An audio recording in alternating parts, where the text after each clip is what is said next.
बांझ जिठानी। अमिता और सुनीता आपस में देवरानी जिठानी होती हैं। शादी के कई साल बाद भी अमिता को कोई औलाद नहीं होती, लेकिन शादी के 1 साल में ही देवरानी सुनीता को एक प्यारा सा बेटा होता है। अरे सुनीता, तू तो सीधी है। क्या सारा दिन अपने बच्चे को उस अमिता की गोद में डाली रहती है, देखती नहीं खुद का बच्चा तो है नहीं। अरे कहीं तेरा बच्चा भी। कैसी बात कर रही है माँ जी, अभी उनकी शादी को भी तो सिर्फ 5 साल ही हुए हैं। कई लोगों को तो 10-10 साल बाद भी बच्चे होते हैं। सास को सुनीता की बात अच्छी नहीं लगती, वो अमिता के पास जाती है। देख अमिता, घर का काम कराकर सुनीता का एक तो छोटा बच्चा, वो बेचारी घर को चिराग भी दे और सारा दिन किचन में खटती रहे, और ऊपर से तू आराम करे। दीदी, खाने में क्या बनाना है दोपहर को? मैं किचन में जा रही हूँ। अरे नहीं, मैं हूँ ना, मैं खाना बना लूंगी। अरे खाना आप बनाएंगी तो मुन्ने को कौन पकड़ेगा? अरे तू पकड़ेगी, मैं पकड़ूंगी। भाई माँ ही तो मुन्ने को पकड़ती है। तू काम करे और ये मुन्ने के नाम पर आराम। अरे नहीं माँ जी, मैं माँ हूँ माना, लेकिन अमिता दीदी का प्यार भी कम नहीं है। सारा दिन भी नहीं खिलाएंगी तो रात को नींद नहीं आएंगी इन्हें। अरे तो दूसरे की औलाद तो दूसरे की होती है ना। ला अमिता, मुन्ने को मुझे दे दे। लेकिन जैसे ही मुन्ने को सास गोद में लेना चाहती है, वो उनके पास जाने से इनकार कर देता है। अरे काला जादू कर दिया है इसने, बच्चा किसी के पास आ ही नहीं रहा है। भाई माँ, इसे काला जादू नहीं प्यार कहते हैं, जो दीदी मुन्ने से करती हैं। अरे हाँ, हम तो दुश्मन है ना इसके, जो ये हमारे पास नहीं आ रहा है। अरे सगी दादी हूँ मैं, पूरी की पूरी कोठी इसी के नाम कर जाऊंगी।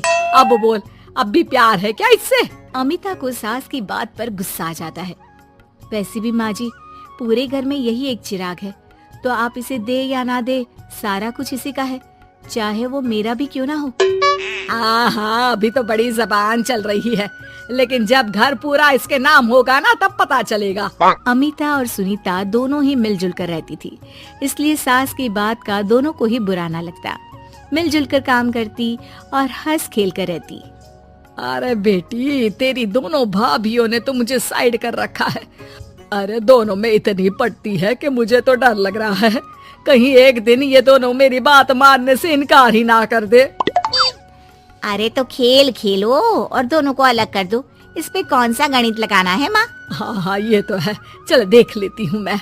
अगले दिन सास धीरे से एक लाल पेन लेकर मुन्ने के बदन में लगा देती है और लोगों को बुलाकर हंगामा करती है। अरे देखो देखो, ये क्या हो रहा है मुन्ने के शरीर में। अरे ये क्या हो गया मेरे बेटे को? मैं अभी इसे लेकर डॉक्टर के पास जा रही हूँ। अरे ना दीदी, परेशान मत हो, मैं तैयार कर देती हूँ और कैब बुला लेती हूँ, बाद में ले जाइए आप इसे। अरे बेटा, तेरा है, वो क्यों ले जाएगी? वैसे भी ये डॉक्टर का नहीं, तांत्रिक का मसला है। किसी ने मुन्ने पर जादू करने की कोशिश की है, जिससे वो मुन्ने को मार ले। सुनीता ये सुनकर रोने लगती है। कौन मेरे मुन्ने को मारने की कोशिश करेगा माँ जी? नहीं, ऐसा कुछ नहीं होगा। सास अमिता की तरफ देखकर कहती है, अरे वही जिसकी खुद की औलाद ना हो। कैसी बात कर रही हैं माँ जी आप? मैं क्यों मारूंगी अपने ही बच्चे को? वो तो मेरे बेटे जैसा है। अरे बेटे जैसा है, बेटा तो नहीं है ना। वैसे भी मैंने तांत्रिक को फोन कर दिया है। थोड़ी देर में वहाँ तांत्रिक आ जाता है। भगवान भगवान भगवान भगवान, बच्चे की जान को खतरा है, खतरा है, खतरा है। इसके ऊपर किसी बांझ औरत ने काला जादू कर रखा है, रखा है, रखा है। लगता नहीं ये बच्चा कभी ठीक भी हो पाएगा, पाएगा। नहीं, मेरे बेटे को बचा लीजिए। अमिता दीदी, आप इतना गंदा सोचेंगी मुन्ने के लिए, मैंने सोचा भी नहीं था। अरे कैसी बात कर रही हो सुनीता, मैंने तो मुन्ने को माँ से बढ़कर प्यार किया, ये सोचो भला मैं ऐसा क्यों करूँगी। लेकिन बेटे के प्यार में पागल सुनीता सास के जाल में फंस जाती है। दीदी, आज से आप और मैं अलग हैं, मेरी रसोई अलग, आपकी अलग, और आज के बाद मुन्ने को छूने की क्या, देखने की भी कोशिश मत करिएगा। अमिता सुनीता को समझाने की कोशिश करती है, पर कुछ नहीं होता।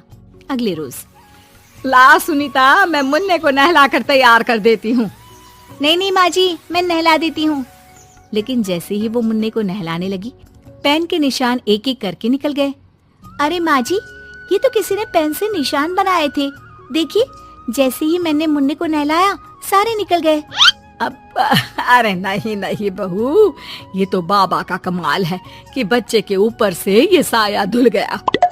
लेकिन ये क्या माँ जी, मुन्ना तो रोया ही जा रहा है, न खा रहा है न दूध पी रहा है, बस चाची चाची कर रहा है।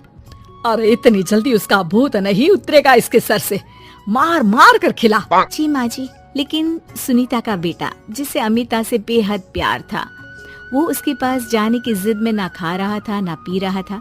उसकी हालत बिगड़ती ही जा रही थी। हार कर एक दिन, माँ दीदी दिखाई नहीं दे रही है, क्या वो मायके चली गई है क्या? अरे क्या पता कहाँ गई, रुक बड़कू से पूछती हूँ। अमिता कहाँ है? माँ जल्दी पता करिए ना, दीदी कहाँ है? मुन्ने की हालत दीदी के लिए खराब होती जा रही है। सुनीता मुन्ने को लेकर नीचे अमिता के पास जाती है। अमिता बिस्तर पर पड़ी होती है। वो कमजोर सी दिखती है। बड़ी आराम से सो रही हैं आप, यहाँ मुन्ने की तबीयत खराब हो रही है। वो जैसे ही अमिता को छूती है, अरे दीदी ये क्या हो गया? आपकी तबीयत तो काफी खराब है। मुन्ने के बिना मैं नहीं रह सकती सुनीता, मैं उसके बिना नहीं रह सकती।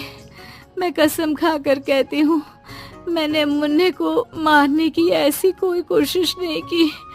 मैं तो खुद मुन्ने के बिना मर जाऊंगी। मुन्ना आप ही का तो है दीदी, मुझे माफ कर दीजिए। ये पकड़िए अपना बेटा,